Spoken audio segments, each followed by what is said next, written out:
And we're on. Whew. Yay. Let's see what's happening, guys. Good morning, Tel Aviv, Australia, Sydney. Let's talk big cities. Sydney, Amsterdam, Helsinki, London, Paris. We have Barcelona, Chicago, New York, Connecticut, Boston, San Fran, and the periphery, the whole Californication. Such a crazy event. People from Asia, from Saudi Arabia. So good morning, guys. How are you doing? Just if you would say hello here in the feed, it would be really, really cool. Just talk about the agenda a bit. I'm going to bring my papers. By the way, I had a real scare. Now my computer fell. It was here on the podium, and I almost lost my computer and my life and my heart.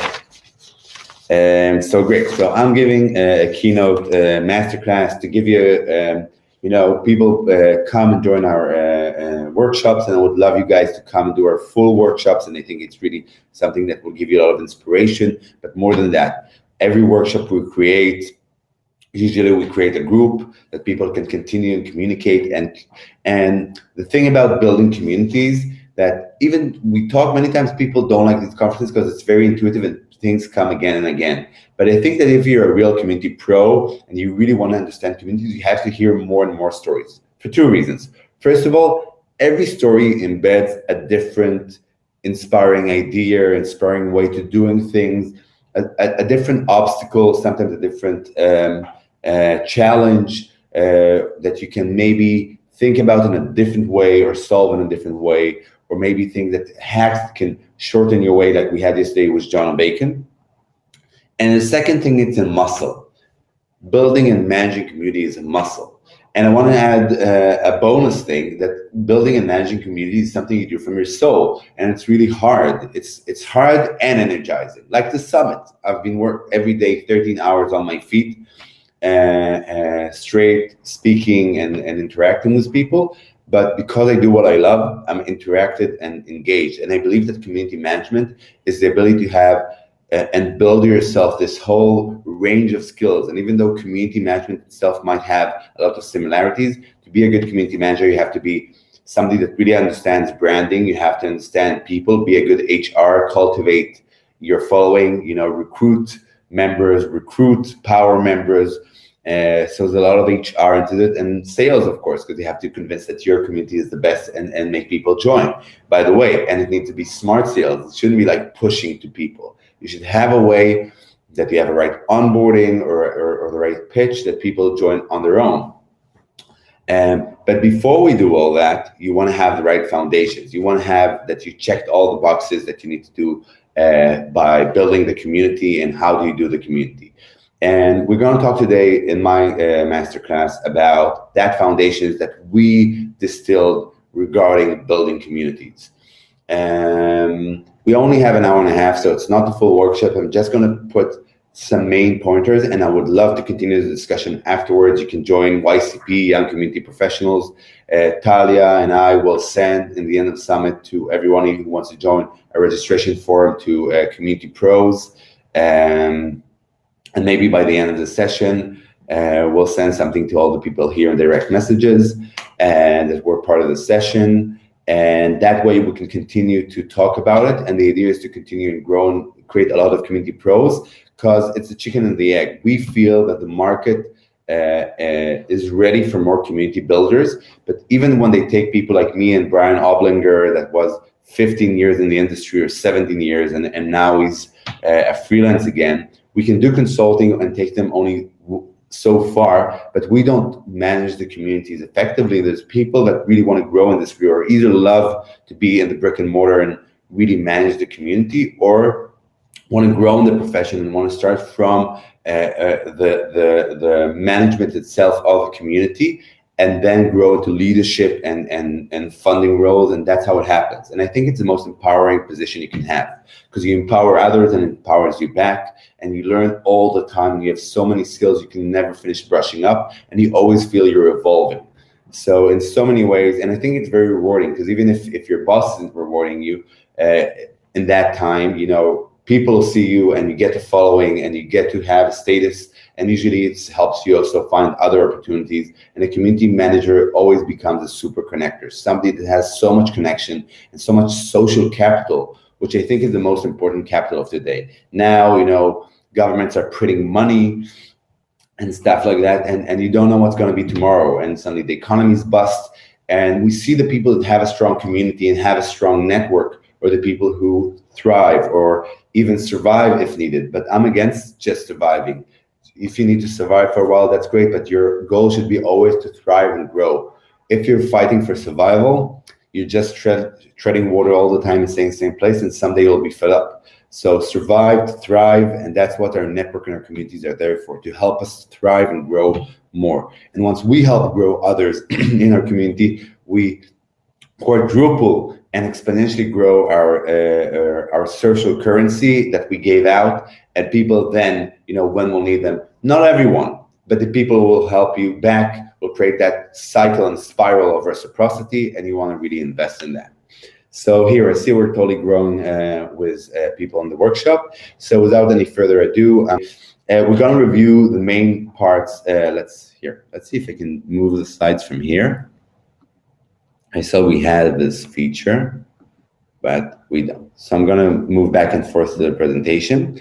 So before I talk about the masterclass, I want to put something in your head. And that's what I want you to guys think about when you build and master communities. I want to master, first of all, a mindset. And the mindset is a mindset of a startup entrepreneur.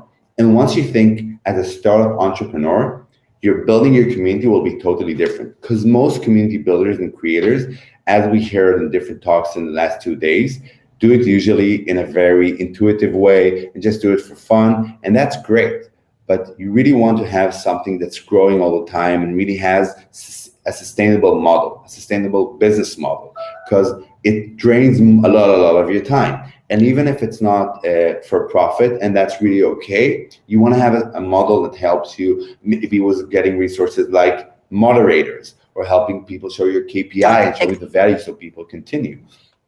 So in that sense, you have to be startup oriented, meaning where do I want to grow, have goals, have everything. And that's exactly what ISCL is about. We want to take also the startup communities that are there for a nonprofit reason and cultivating the whole ecosystem of startups. And we try to teach them that mindset that they should embed from their entrepreneurial life or investor life or corporate life into building communities. But also we want to take corporates to rub off the communal way. And we're going to talk what's communal and what's a community and what's communal. And that's a big difference that people don't put the emphasis about. So when we think, and also the most important thing when we talk about startup mindset, and that's what I love about it, it's not just S for startup, it's S for solving a problem, you know, and answering a need. And usually community comes from solving your own problem and need, but how do you do it and you focus it? And that's what's exactly the methodology that we're going to focus today, which is the community puzzle.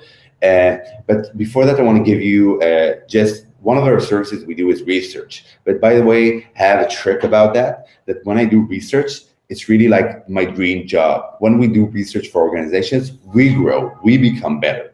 So one of the research we did was for Startup Nation. We created their community index. We mapped over 500 data points. And today they have an index with over 100 community mapped, and to help find the ecosystem. But for that, we had to build a framework. And the framework we built around that helped us understand what's a community. That project actually started after the first ISCL, which is, again, a sporadic event. The event led to opening our company. I did freelance consulting, but I was working also full-time in the beginning and then part-time at an amazing, huge organization doing financial management and business development for startups at Bookskeret. And there I also built a community for the organizations. But after the event, we saw there's so many community builders and people who create value, but nobody could define what's a community. And thanks for the need to create an index, you have to have a framework.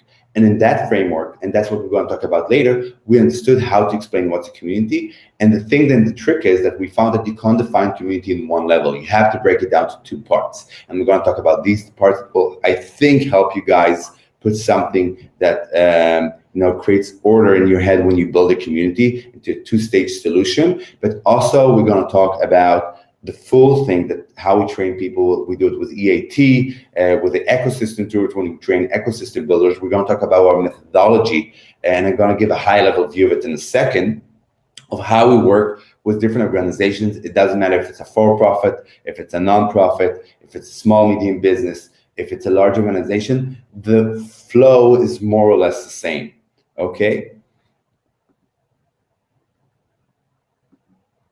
So the flow we do it is, we start with an initial analysis, and we want to do it in a sprint. If you heard about Google Sprint, about the design sprint by Google, by John Knapp, right? I hope I said it right correctly. Checking out on Amazon if somebody can put his book, the design sprint, which is brilliant. The guy invented and was part of the product team at Gmail, and he said, let's build product fast like we built at Google. And he created this design sprint. And I used to work for a management consulting firm, a global management consulting team at KPMG.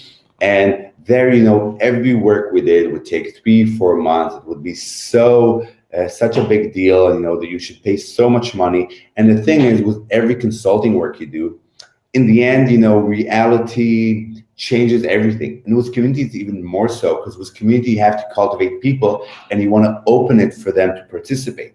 You want to open it for them to be partners in the creation. And if they're not co-creators with you, they don't feel it's their own, and they don't feel ownership. And to create real commitment and real connections, you have to have them feeling they have ownership, they have accountability. And that's why we say we're not going to do the planning for too long. We're going to do a quick sprint, and with you guys, understanding the communities, and then cultivate them. And then we create what we call soft launch. We take a core member that we're going to talk about in the methodology, and build the beginning of the community. And if you think about most communities, that's how most of them started. It was a soft launch with a few people getting together and starting like a first event or first something. And you never know, some communities boom and blast after 6 years, and some of them after like one event. And we'll talk maybe in a case study about the Shulmanim, which is an Israeli movement for small and medium businesses, that they had a lot of time for the pre-execution, like a 4, 5, 6 months thought, and then a huge boom in 1 month to 150K members. And we're, as community engineers, try to help you control the soft launch and when do you want to grow. And that's the next stage, once you have that beginning and foundations of the community, and what do you want to do and how you're going to do it, and have the first following of what we call the core members or founding members. You want to have growing, cultivating. And the growth stage is also something different, because the community goes through something through the growing stage. And then, of course, you have the ongoing. Communities could live forever. We're going to talk about it a bit about the community peaks, how you continue growing community forever, because it's not exactly forever, or it's not the same community exactly as you go. There's a life cycle for communities, but that life cycle can continue for almost forever if you have the concept and understanding of how to create the community peaks and all the time review yourself. And that's exactly our business model, or let's say our community building model.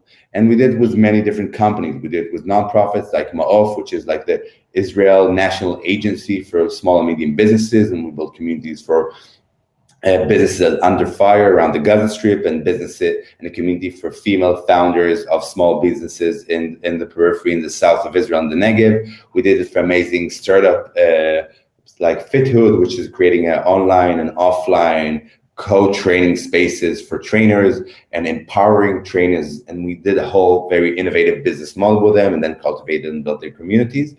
But without any further ado, I want to introduce you to the community puzzle. And the idea of the puzzle, as you can see it, is I took off the presentation, the whole background of how we got to the puzzle. I think I took it off.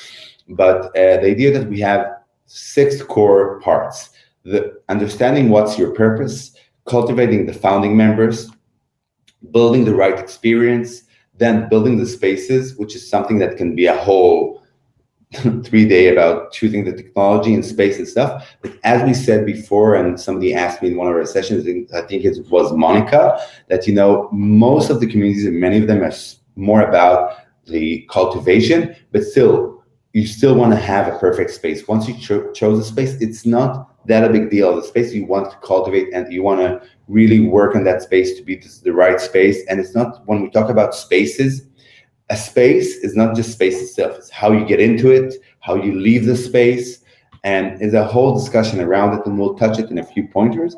My favorite part of this talk is actually the principles, because when I went to the Israeli Burning Man meat burn and then to the one in the US, I understood so much about the importance of principles that most of the time, like values and stuff like that, we just have it in the wall and we never take them into consideration. And a good community manager always reinforces the principles as part of the cultivation of the community. And of course, and one of the most important things, we'll touch it in the beginning and the end, is the success. How do we do KPIs? And that's something that's missing in most communities. They don't think about the KPI. And the thing is that, like we said before, this needs to go in all the different layers. And we need to every time do change and iteration. In the initial analysis, we'll have a puzzle, and the puzzle will grow and change in the soft lawn, and grow and change in the, when we grow. And also when we cultivate and have crisis management, we grow. And that's why the puzzle, not like other methods, it's not closed, or it's not just round, or a circle, or a cube. It's not like I filled a spreadsheet and that's it. We have this perception that pieces are going to join all the time.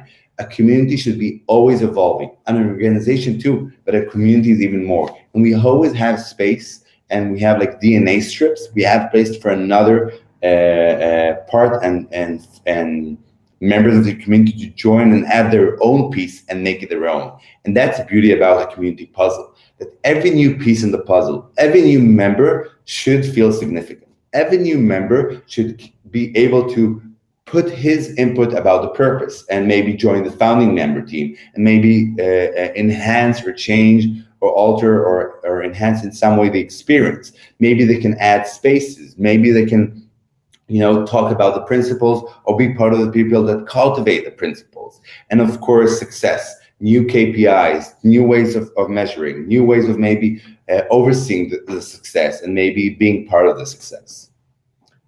So we're going to review in this short masterclass the foundations of a community.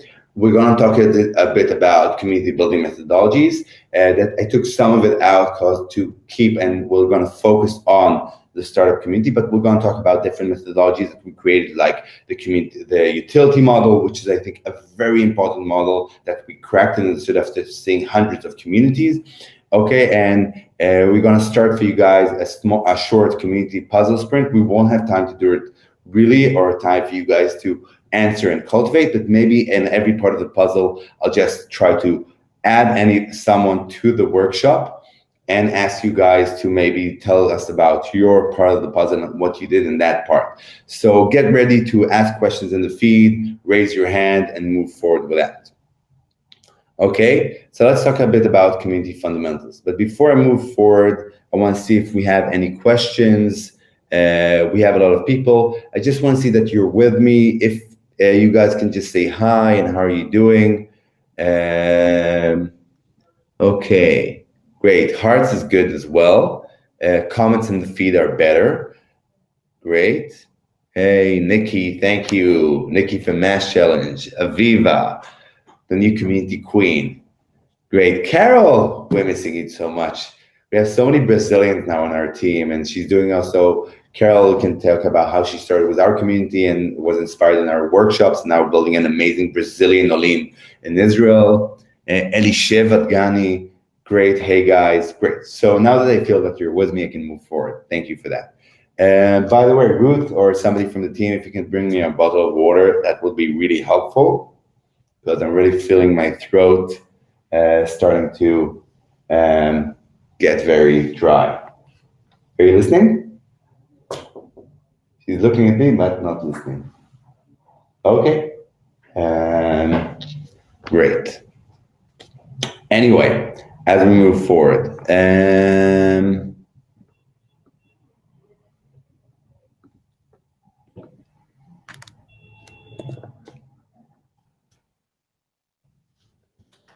just a minute.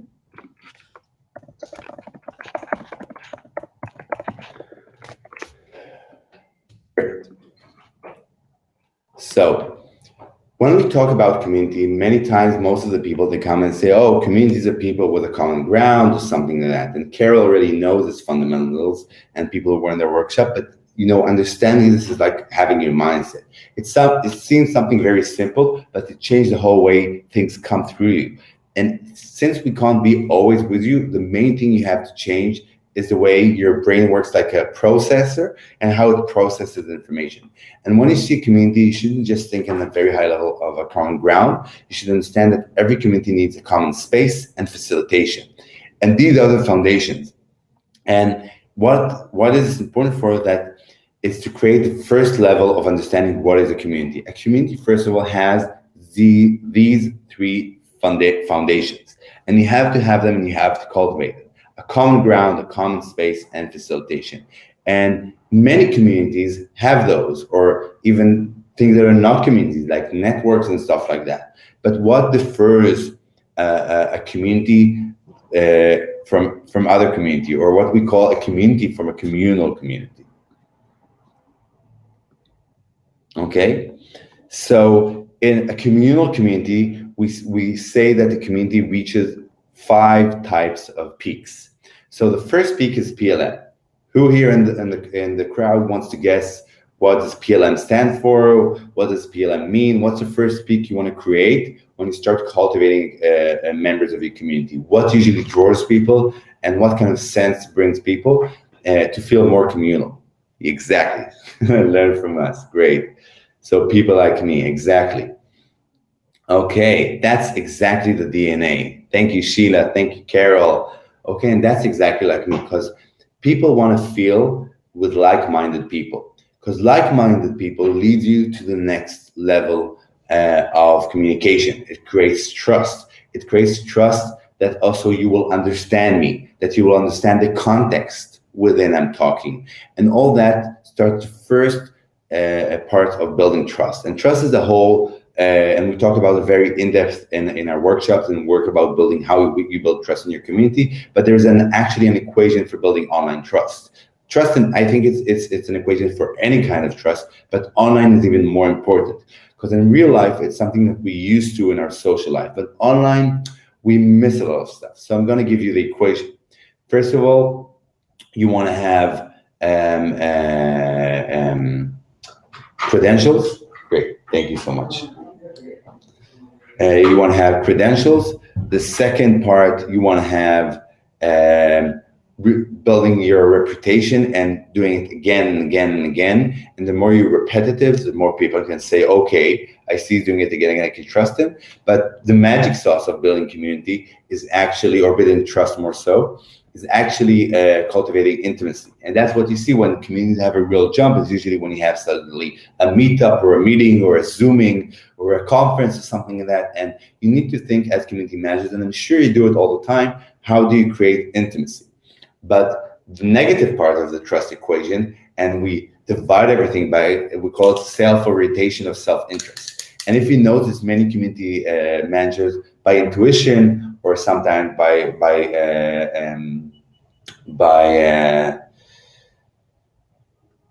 copying other community leaders, other community principles, they just say no publications and no self-promotion. And it's exactly why, because that really hurts the sense of trust in the community. Okay, about the boundaries in communities. So we're going to talk about boundaries in communities. Thanks, Nikki, for the great question. We're going to talk about when we get to principles.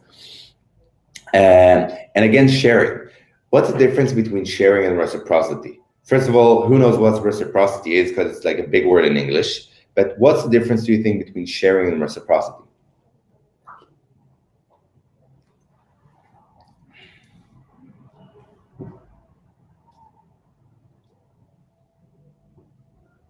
Who wants to try? Anybody? Who knows what's reciprocity? Okay, great.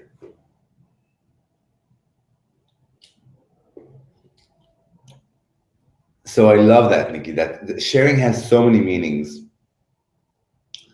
So exactly, and so having the sharing part, why is it how we start? Because we want to start from first making people to give, because we don't have enough value in the community in order to have the reciprocity. We have to create and find the things that our community members, that we as leaders can share. And by the way, sharing can also be an emotional thing. It can be about sharing feelings and exposing myself, but that's something big. People need that for so many reasons.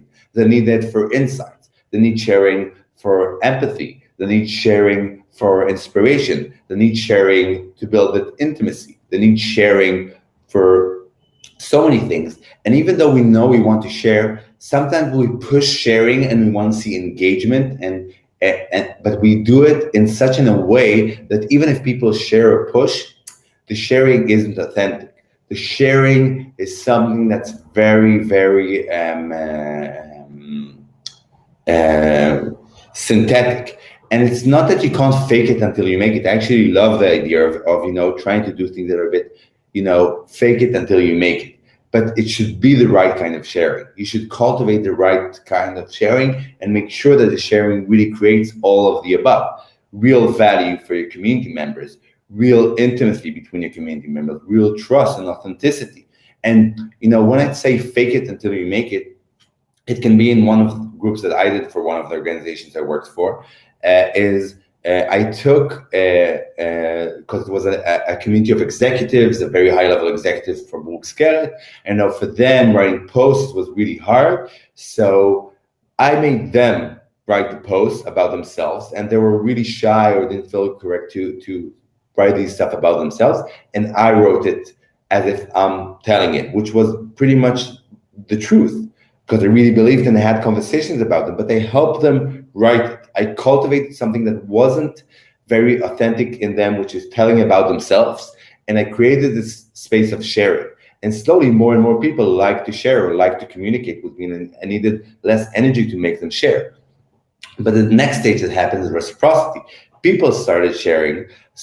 And giving one thing, we started seeing the cycle of social currency coming around. One person shares, other people want to share. I want to give back. They want to help that person that already shared his story, his hardships, his challenges.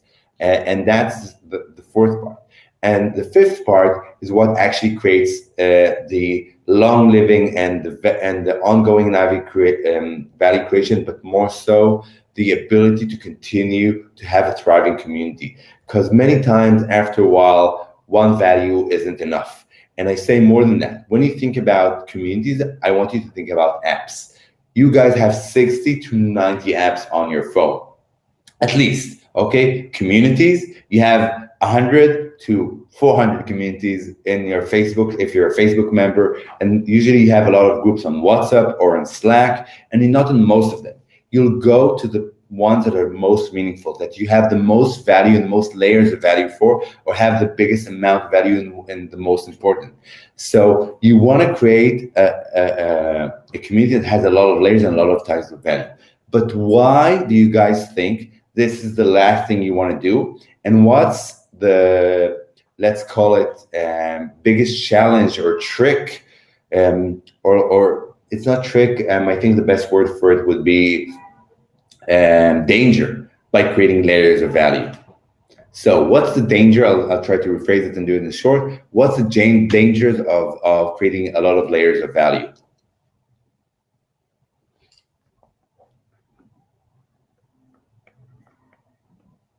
Oh, Corinne goes, I see you writing on the main channel. Try to write in the feed of the session. It's the left one.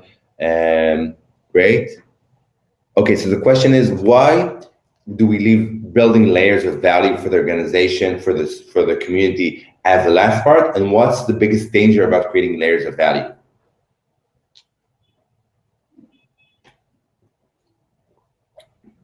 Exactly, no focus. And what happens? The PLM starts to become fuzzy. Suddenly you come to a community and there's people there for looking for jobs and people there looking for a date, and suddenly, and the problem is that you can't facilitate everything, and people like, oh, I'm shouting about the date and I'm shouting about the job, and now I'm shouting about great insights, and somebody else is shouting about the joke, and what's happening here, and you get so much mixed up. It's that, okay, I can't push my agenda through that, and I don't have like-minded people next to me. So the layers is something that's more complex to measure and mostly manage, and it's really hard to do it without ruining the focus. And I have so many amazing examples about also 500 people communities, like what we call living room communities that are very clan and very intimate, how they created a lot of layers of value, even though they were so great because they started with very, very focused. This is only what we do here. And they went from like, this is only what you can talk about, but because the glue was so big and the reciprocity, they could cultivate a lot of layers in the community. Or I have a lot of examples of clients of mine, like Work On It, which is a community of over 250,000 people. That was Work On It was a community that helped the guy that founded to find a job, but became a huge job-seeking community. And when they start to cultivate and understand that they have to have this mother community and have sub-communities on different topics of job seeking, different types of professions, but how do you cultivate that? How do you do the relations between the main community or the mother layer and all the other layers? And how do you do the connections without losing the connection and losing your PLM that you still want to have, and the trust and sharing? How do you transfer all of that into the other layers? That's a whole methodology, and you have to have a core puzzle that you can use and you can know about. And once you have all the foundations of the puzzle, it's easier to replicate, to grow that on and create the different layers on it. Okay? Exactly. So what Nikki said is exactly. So create it's conflict or contrast, and then making it too complex. You know, we have to keep it simple. We have to make it clear. We have to have a very clear value. But by the way, the great thing about complexity and stuff, that why, by the way, do we have when great brands want to publish, they always today have influencers or presenters or a face of somebody. Why do we do that? Who wants to guess? Why do we use a person usually to advertise something?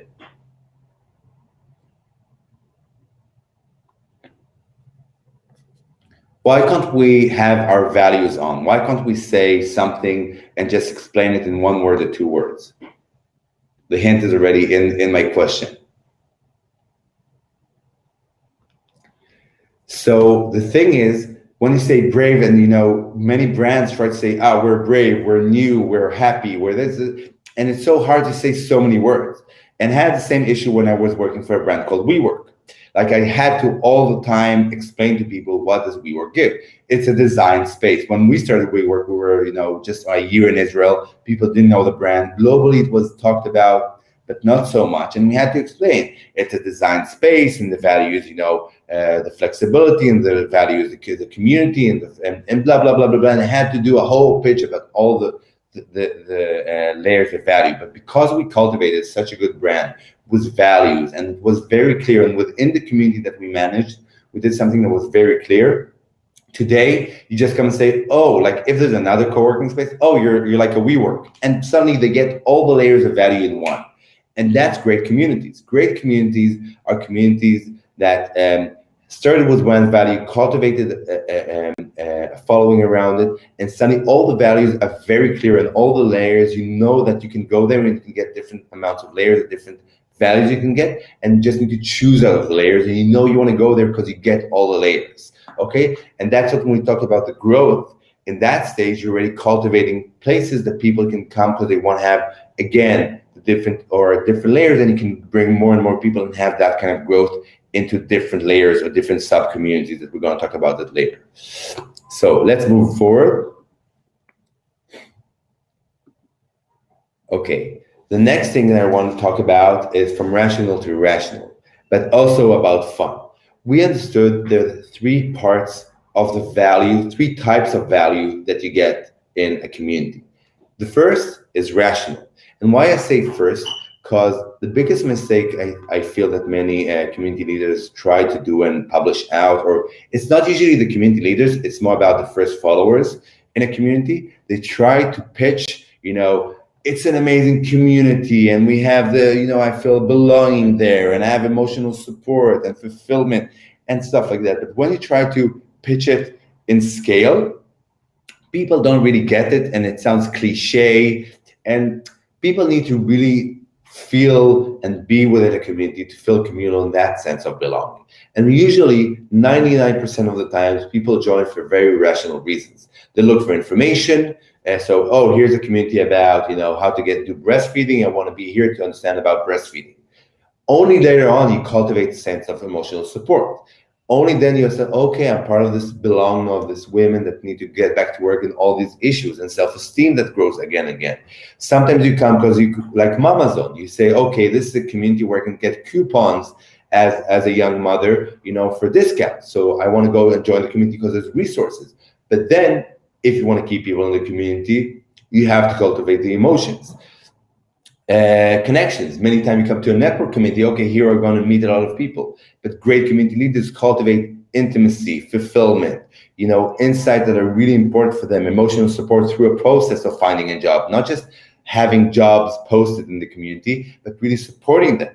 And that's what you have to have. You have to have all the time the balance between rational utilities and the emotional utilities. And these are the core utilities that we found that really drive communities. But there's what we call a joker, an ace in the hole. Sorry, thank you for that. It's all about, having fun, okay? Having a real good experience. And that usually breaks down the walls and everything. And many communities start from pure fun. And that's why I call it a joker. In some of our other presentations, we just use it as like a joker card, because it can be an emotional need. People just, when you buy and you say, I want to go to a show, it's irrational. I'm going out. It's something that I want to absorb. I want to consume fun. I want to consume humor. I know I need it, but sometimes it's really an emotional need. And humor works great in different things. And we have the communities like Mamatzik in Israel and Jewish humor that started in Canada and is across the globe now. It grew from 18,000 people to 64,000 people in the last 14 months. And we researched a lot of community recently about humor and how it affects community. So fun. There's, by the way, in Israel, a community called Angry 21 Plus, only for 21 plus years old, that people just, throw all their, whatever they have to say, like no filters. And fun or jokes is what helps. Like sometimes when you tell a joke, there's always a seed of truth. And when you cultivate and allow that kind of fun, so you can really grow your community and allow both emotional and rational values, things to come to life. So let's go into the community puzzle and really focus into different parts of it. So the first part, we want to talk about how to do a purpose and a community. So when we talk about what's communal, so yeah, a community can be, many times when we see it, can be something that looks like that. But this isn't exactly a community. When we talk about the types of community, or what I love, there's a new concept called teal organizations, which maybe I'll invite you guys to a workshop about types of organizations, which I think is super important as a framework. So this is what we call usually red organizations, which you have a pack. You have one alpha leader and then everybody follows. So when we talk about that, we talk about an audience, okay, or a small cult or a pack. But that doesn't enable real community participation. This doesn't enable other people to take a leadership role. So it's usually great for marketing and sales that you have one evangelist or one influencer making people move. And I say many times in marketing, use influencer marketing, use role models. But it's usually very costly, and you have everything on the shoulders of one brand or one person. And again, you're not utilizing we had a talk, I think, with Amir Shvat 2 days ago, the guy that was the head of Google ecosystem and managing all the communities programs at Google, talking about, community is always an investment that you put in one person, but you get tenfold because you have many people becoming in leadership roles. And the second type, and what is usually orange organizations, is what we call hierarchy. So yeah, people can, in this kind of organization, grow up and become leaders, but it takes time, and you have to go through a very due process. And if you're not in that position, it's sometimes very hard mentally, and it needs some kind of mindset to grow in a hierarchical mindset. But a community is, first of all, a network, okay? Not somebody said it also yesterday, and I use it a lot, every community is based on a network, but not every network is a community. And a community has two different things. One of them is that you have really the cultivated from rational to emotional, which make us give much more than we get. And that's what we had also in the startup grind talk with the founders, with Yaron Samid and Shachar Matorin, that you see all the great communities have very similar values. And one of that values is give first. Also, Paris Pandir said it in the first day, give, take. You have to be in a giving. And that's an emotional state. You have to be it's an irrational thing to do, to give. But that's our job as community leaders, to cultivate that sharing, that giving out of people, to give it away, and that creates also an emotional connection between people. But the second thing I was also mentioning before, you see the yellow on every one of the members. Everybody should have an opportunity to really participate, to really lead, to really co-create within the community. So when we talk about community methodologies, we build the puzzle out. This is like a very interesting puzzle. But the community canvas, which I think was one of the first ever models to talk about building community, is a 61-page book that is so tedious and so hard to fill that you say, where do I start? And then David Sphinx, which by the way also had his own community canvas, said, okay, I'm going to do it in a wholly different way, and did it very general. Said, let's go to the 7 Ps. Okay, people, purpose, place, participation, policy, promotion, and performance. And just tick these boxes and everything will work well, more or less. But we felt, and I did a few workshops with David, and he's so brilliant and great, and he has almost 20 years of experience in building communities.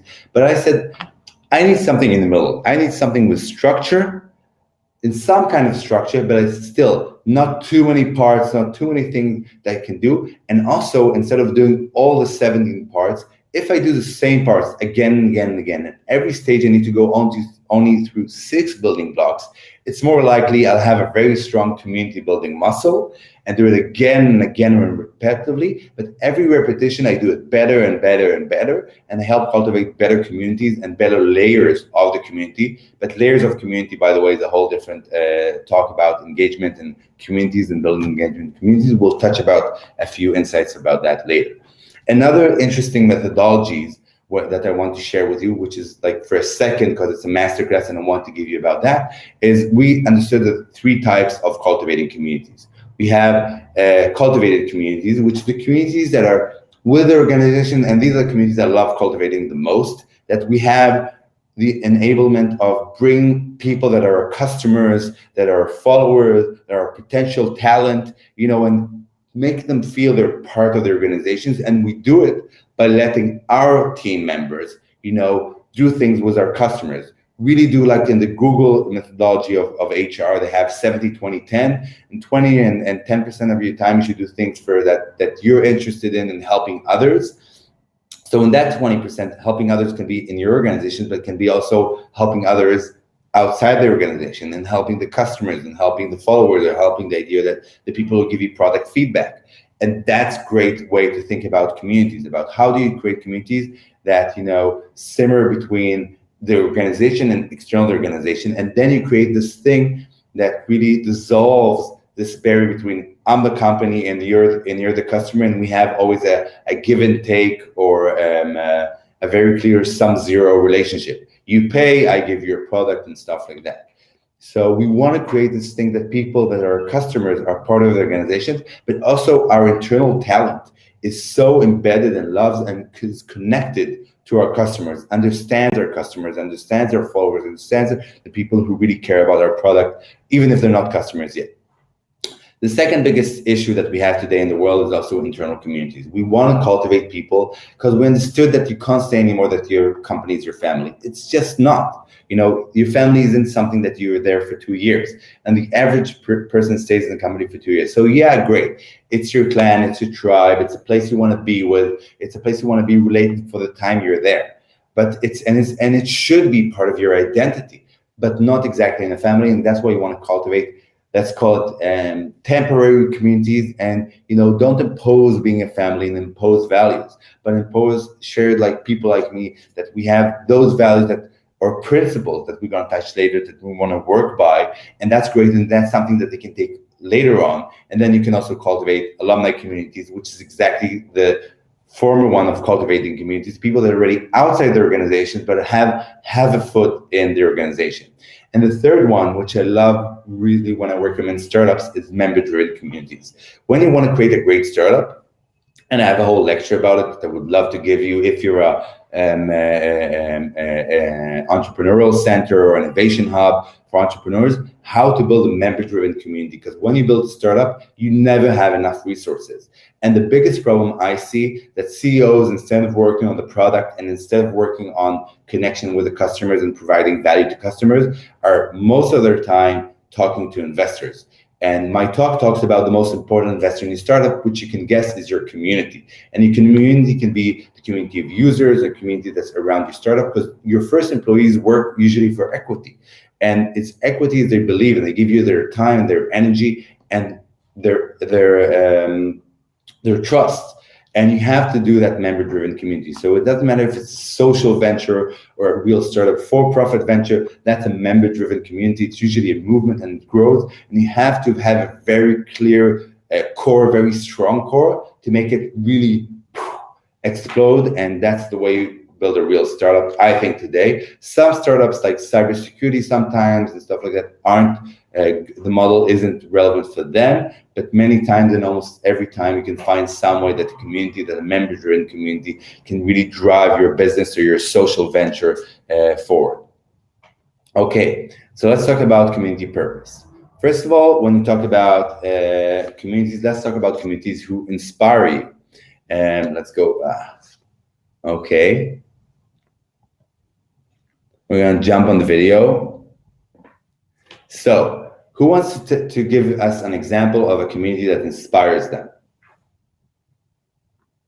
We touched most of the methodologies, not all of our methodologies, but most of them are really important for you guys to know about, and we can drill down and go to the lounge and afterwards, talk about it a bit more.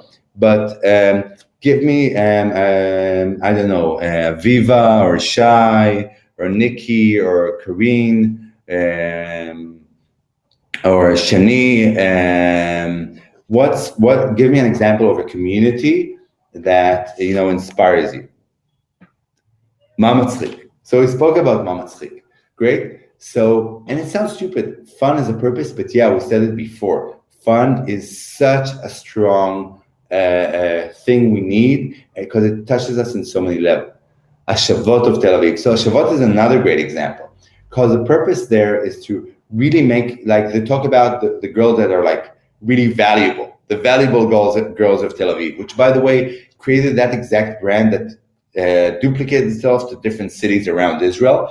So the valuable girls of Tel Aviv, and what they do, they set a purpose of becoming valuable, and that's what I love. When you talk about, when we teach people to write a vision, when you write a vision, you don't write it in 20 years this will happen. When you talk about a vision, you talk about the future as a present. And that's exactly what you need to do when you build a vision for your community, a purpose for your community. Like, this is a community of the most valuable girls in Tel Aviv. Now, to be honest, without insulting all of the valuable girls in Tel Aviv, when we started it wasn't. It was just a small group of a few really maybe valuable girls in Tel Aviv. But that's the thing, fake it until you make it. You tell about the vision, you tell about the story, and that's what happened in that community. From learning about the communities, people there were just, okay, we're valuable, we're great, we're doing great. And to do that, here I can help you in this and I can help you with that. And really help, uplift others. And that's a great and amazing and inspiring purpose. And that's what you want to think when you think about writing your purpose. You want to think something inspiring. You want to have something that's in the future happening, but already talking it as if it's the present. And you have to bring the future for today. Okay? And Shalom Chadash, great thing. Leo Frankel, the CPO, Chief Product Officer of Jolt, another inspiring startup. It was, by the way, my inspiration for member-driven startups, that the CEO started a secret group and had his network become his community to cultivate the beginning of Jolt. And he found this guy called Leo Frankel that talk about, fulfilling yourself and building your skill and how do you build your new world, and had a 40,000 member community about your new assignment. And that community was an inspiration for Jolt, and Jolt just took the community manager, leader, founder, and draw him into the organization as their chief product officer because he got that following. And even though he didn't sell the community, I think it's a great example for a community exit. You build a community, you create a following, you create what's your influence, you create your value in the world, you create value for others. And when you show with the community that you create value for others by creating a new purpose, a new talk, a new theme, people will see how much value you can create for others. They'll want you to do it for their company. Achuki, another great example. Thank you, Rivka. Great. So we're not going to do the video, even though it's one of my favorites. And when we talk on the purpose, you know, because we work mostly with organizations, even if it's not-profit, they have a mission. You should think from an early stage about what's the purpose as an organization, what you can put when we will go back to the KPIs as something's measurable. Okay, does it help support? And we had it in my talk yesterday, so I'm not going to give the examples today. So we talked about success support communities, and success support communities are communities who usually initially, and best KPI for them is actually lowering costs, because instead of having 300 support people, you can have 10 or 12 people in the community team, and they're cultivating 3,000 or 5,000 people who love giving answers. And they're the core team that, you know, other people are just in the community and get the answers from the other members. But by the way, it creates other sub layers of value. That, by the way, when we talked to Danny Weinstein, that's now the Senior Director of Cultura, and I talked about how he built the community in Domo, that's how it starts. You have a support community, and then you have people giving you great product feedback. So you create the second layer of community, which is suddenly the product community, the community that gives you feedback, innovative ideas, because it's not already support, and you need to cultivate them in a different way. You have to build them in a different way, and that's a new purpose. Okay, advocacy. As Amir Shvat was explaining, when you want to do advocacy, you know, you have to have a great product. That's why I don't do that in the beginning. Or even if you want to do it in an early stage, you want to see who are your advocates. For that, you have tools like CrowdVocate that Gal Biran is going to give a workshop about at 8 o'clock, but also how Airbnb, which I gave the example yesterday, did it. They did a referral program, and the referral program, so 2/3, even more, like didn't refer at all. Almost a third referred, but once every few months. But there were a group of people, a very small group of people, less than 0.5%, that would every month have 9-8 referrals. And those kind of amount of referrals isn't because of the $30 you get for a referral. It's people that really love your product. And from that, you can start understanding that you have a cult, you have a real following for building an advocacy community. Content, again, content is something that has two very clear KPIs. First of all, I think that community-driven content or member-generated content, MGC, people used to call it UGC, user-generated content. Don't call it that. It's not a user. A user is somebody who uses drugs or apps. You know, it's somebody you're trying to manipulate to do and do more and more. And yeah, we want people hooked to our community, yeah, but we want them hooked in the best way. We want them hooked because they get a lot of value, not because we just touch their triggers. We do that, but we try to think of them as members. And the change of the mindset of as a member is making that we don't want to just hook them, we want to give them. We want to empower them. We want to have all this time the spiral of value creation, of, you know, more value for everyone and more abundance for the community. The fifth one is engagement. And engagement every community has that mission to have engagement, but sometimes it's inherent. So we gave yesterday the example of Adidas runners, that, you know, people that buy Adidas are people that like sports. So let's engage them and give them what they need. And by giving them what they need as people athletes, they'll be thankful for the brand. And we'll see different things, again, different layers of value. Brand awareness because they take pictures and yada, yada, yada. But I'm not getting into the whole thing because we have a very short masterclass. And mission. Mission is very relevant also to internal communities within organizations. And how do you build a mission that people feel part of? So you can do it with NPS, with different questionnaires about how much people feel connected to the organization. What do they have a mission they care about in the organization? And we can really measure it in different ways. We can measure it by retention of people within the company. And companies like Honeybook have a retention of 4 or 5 years at least. And it's a company that's only 6 years old of most of their employees. And we can see that they're mission driven, they're connected to organizations, they don't want to leave. And when I worked at Brooks Keret, one of the most exciting things I saw there was a woman that worked there for 24 years.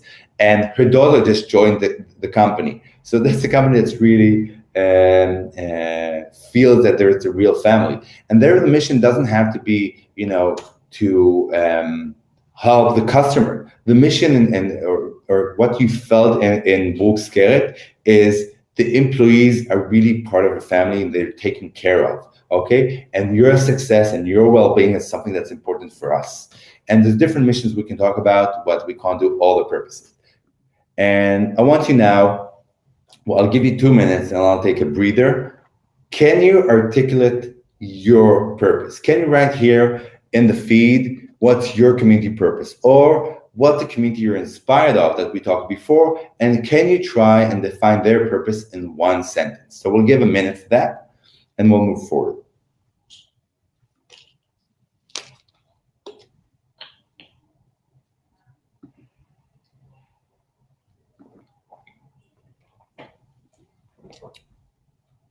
Okay, I'm gonna call names if you don't start writing, but I know what you're thinking right now. But who's gonna be the first? I'm gonna be here until 12:10 and wait for the first answer. Hard, isn't it? Most communities don't do it enough. And Derek Anderson gave a great story about it, that, only after a year and 50 chapters, some said they understood that the most, and he tells it today, the most important thing that Startup Grind did was create their purpose, their value as an organization. If you remember, they said give first, and I forgot about the two others.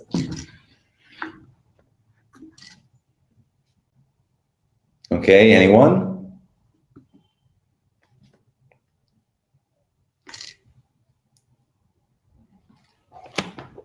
Okay, great, thanks, Carol. My small new community is mothers to young mothers to assist them with small kids in the city. That, Aviva, that's so cool. Thank you, Aviva.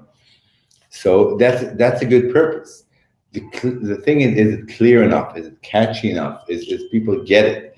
And that's a good question. And the way we're going to do it, and we're going to explain it in a second, it's part of the first part that we do anyway, but goes further on in the soft launch. And when we talk about that, we talk about, okay, the community target audience, or what we call the founding members or core members. So the core team, the people who started, the people that really are the people that you can trust the most. It usually starts with your FFF. When you have a startup, you for sure know this term. So FFF is friends, family, and fools. Okay, so the people that give their energy and time investing in you. So instead of trying to raise capital from those FFF, just closing my thing, try to think about who's the people that can invest time. And yesterday we had Martin that, was an investor and leader of companies that exits for $11 billion in Germany, and today is in the board and an angel investor in 15 startups. And he said, that's what I do. When I build communities or different ventures, I ask people to give 3 hours of their time or 2 hours of their time. And that's something it's much easier for them to share. Okay, so he already has a network of like-minded people. You already has trust with them, and then you ask them to share something small. So you want to cultivate a core team. And the core team is usually 1% of the community when it scales. But when you start a community, that 1% needs to be 100%. And my 1% rule says that if you want to cultivate a community of 10,000 people, you should have 100 core members, 100 people that you feel are really engaged and really care about the community. Of course, you don't do it from day one. You can start with 10, but every time you want to scale and grow the community, don't try to grow it by bringing more people. Try by growing that 1% and making it 10%, and then you'll see that subconsciously the community will grow again. Okay, so who are your core team, Tim? Who are your founding members? Who are your core team members? Who are the people that you can trust to invest some of their time and some of their energy to be co-creators of the community?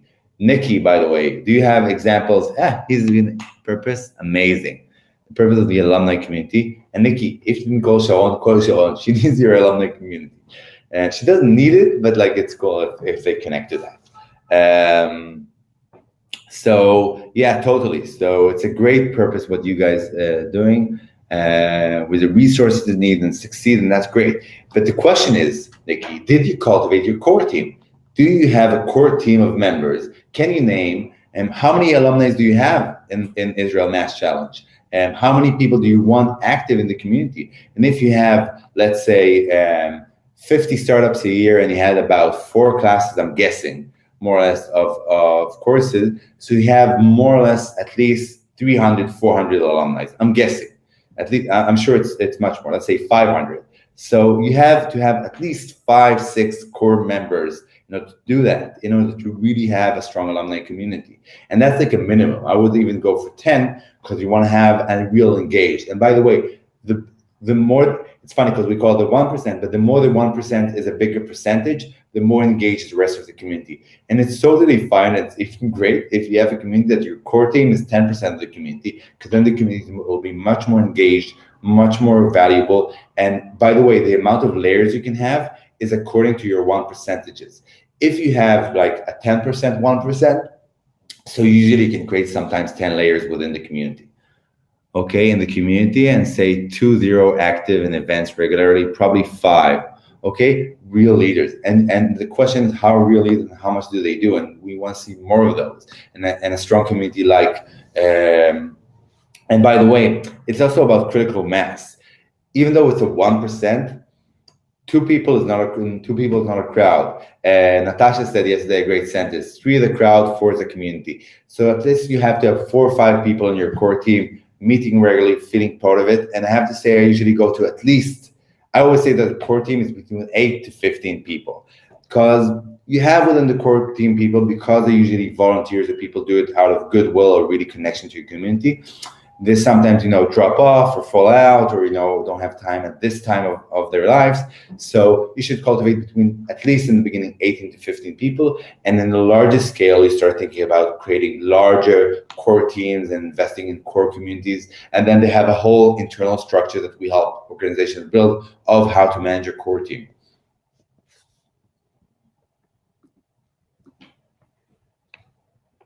Okay, experience. So again, when we talk about experience, we want to touch all the 5 peaks. We want to create experience that emphasis, the PLM, the people like me, the shared identity. We want to see the experience that enhances trust. You see, we try not to do, and people who know me know how I love to research and get new ideas and new methodologies. We try to keep it simple. We try to have the same, frameworks to go through and processes to analyze what we're doing. So with experience, because we want to create a communal experience, we use the community peaks. Okay, we think about shared identity, trust, sharing, reciprocity, and layers. And when we talk about, building the first PLM, it's what we call a magnet event. Okay, we want to create an experience that very clearly has embedded all, you can call it branding, but all the things that makes us, us. All the things that cultivate our purpose. Maybe it can be a magnet, to build a core team, but it can be a magnet event to very clarify what's our purpose. It can be even an event that you want to use and crowdsource your first followers. And that's in the video I showed first, that I didn't show in the end, about cultivating your first followers. Okay. You can use the idea of hook. You want to use events and experiences that create that thing that makes you a go-to community. We have a whole amazing workshop about engaging communities, building hooks, and going to that model. Feel free to write to us, to go to our website, just leave us your details, and we'd love to invite you to our workshops. And that's one thing. And of course, as we said, the idea of shared identity. You want to have swag. It sounds stupid, but it's really great when you meet people from another community, and had a great effect. Mamatzchik, and I know that there's a great community in Israel called Abba Pagum, defaulted fathers, that had this thing that they had a sticker. But then what happened? People started helping people with the sticker on the car, and then they started a game. The game was that and they wrote it in the group, and they cultivated that experience and sharing and helping each other, and reciprocity later, you can call it, that if you have a sticker, and you see somebody with a sticker of defaulted fathers, you take a candy, you find candy, you go and buy candy, and you put it on the windshield of the car.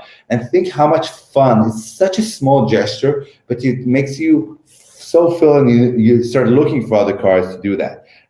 In our first day, when we had the keynote with Vincent Boom, he was talking about, he was for a phone company and the SIM card. And what he did is just send it, branded like scissors, and it was like a thing, that community feature, like we're sending scissors, and people started to invest their own money into sending the cutting SIM scissors to other communities.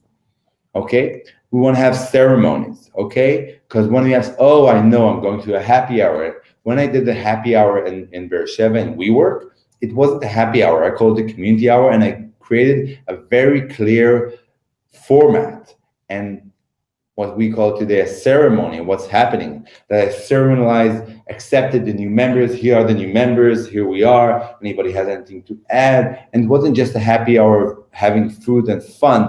It was a whole ceremony that had also the values embedded, and pushing and creating trust and intimacy between people, and slowly growing the idea of sharing. And if anybody can share anything or help, I know with congrats if somebody helped each other, and that's great, important in building real seminar ceremonies. You want to have online meetings that we can do a whole talk about, and we're really experts on that, but we can't go into it now. And when you create events, also one of my favorite books that I got when I was at CMX 2007, just in the pre-early edition, was about the power of moments. And I'm just giving you a real quick tip about 4 types of events you can do. And again, it goes to my mindset from management consulting about having KPIs and clear processes. So we have 4 types of experiences that people usually like to come through and really create a meaningful experience for them. Elevation is the idea of events that celebrate some kind of process that our members went through and got into a new level, a new experience that they got. Insights, we're addicted, evolutionary to having aha moments. How do you create events with a lot of aha moments? Pride, celebrate your success, your wins, celebrate success and wins of your community members. And of course, connections. One of the best examples of connections, one of the communities I'm part of, I think one of the best examples is World for Communities, but I'm not going to go into that example today, is the community manager knows this methodology. She didn't know it actually by heart, but she really was doing it very intuitively. And then she asked, like, maybe you want just with no, let's meet with no reason. And meeting with no reason had 67% of the votes, which was really crazy, because why? Won't you want a reason? But no, when you have a strong cultivated community, just meeting those people is inherently a value of it in itself. Okay, I didn't put in sub-communities because I knew I couldn't have a talk, because it's like a whole new world about it. Think about your experience. Think about a great event you took part of that really cultivated your community peaks. Think about, did you, in your last event, really cultivate these community peaks when you created the experience for your members? Okay, so take a minute, think about it. Okay, great. Think about it, write the questions, and move forward. Thank you for the like. Feel great to continue. Okay. Why don't we talk about space? So there's all kinds of spaces, okay? The digital space and physical space. I'm not going to touch everyone because you know most of them, and I don't have time, but let's touch them as groups. We have social networks, and the social networks are usually a place to cultivate the space and create the real engagement. So the groups on LinkedIn, actually, to the best of my understanding, are not a place to cultivate communities. But and we'll have in our next event an amazing talk with Ting Ba, the head of pages in LinkedIn, that there's a special feature of cultivating communities within LinkedIn of your internal communities. But if you have external communities, Facebook is a great place to cultivate communities, and that's the general space. But and also you have special apps or platforms to creating that kind of space. But besides the space for creation, what we call apply, and we're going to touch about Meet Burn in a second, and Burning Man, You want to have a space that has quick communications and has the ability to move, especially your FFF, your core team, your members, in order for things to go quickly. You want to have engagement that's immediate. And immediacy is something that we're also going to talk about as a value and something that it drives the community and drives engagement. So again, it can be a page, or it can be some way, we call it, now we changed the name of it. I didn't change the headline here. We call it showcase communities. It should be showcase communities or showcase pages, because even though we have people that we are not in the community yet, there's many people we want them to have awareness about the community. We have awareness about our brand of our community in order for them to follow, either to collaborate with, or maybe to join in the future, or at least apply to join to our community. Okay, so think about your space. Does your spaces fulfill all three needs? A showcase, a fast communication, and a space to create, a space to collaborate, a space to have all the utilities we spoke about before, or at least some of the utilities that you decided you want to cultivate before: information, resources, status, networking, emotional cultivations that you wanted, which is a sense of belonging, emotional support, the ability to build fulfillment, self-esteem, and of course maybe an intimate space to create fun and laughter and intimacy that allows that kind of fun and emotional part. Yeah, we have 5 minutes. I know, I don't need this so much time. Okay, and when we think about space, so what we need is online versus offline. Okay, so you need to understand that there's different ways that they interact and the amount of value, and even 100% online communities like Wikipedia editors meet even once a year. And no, it's funny I say it in COVID, but think about what we did in this summit. We did a collaboration with WeWork that people could go and meet in designated places with COVID restrictions in spaces. So even if you have 4 or 5 people, because in conferences and meetups anyway, you really engage and talk with 3, 4, 5 people. Think how you continue your cultivation of online, of course, but also on the on life, or what people usually know as the offline communities. And Talia, you'll have to forgive me for saying on life. I know you hate that word.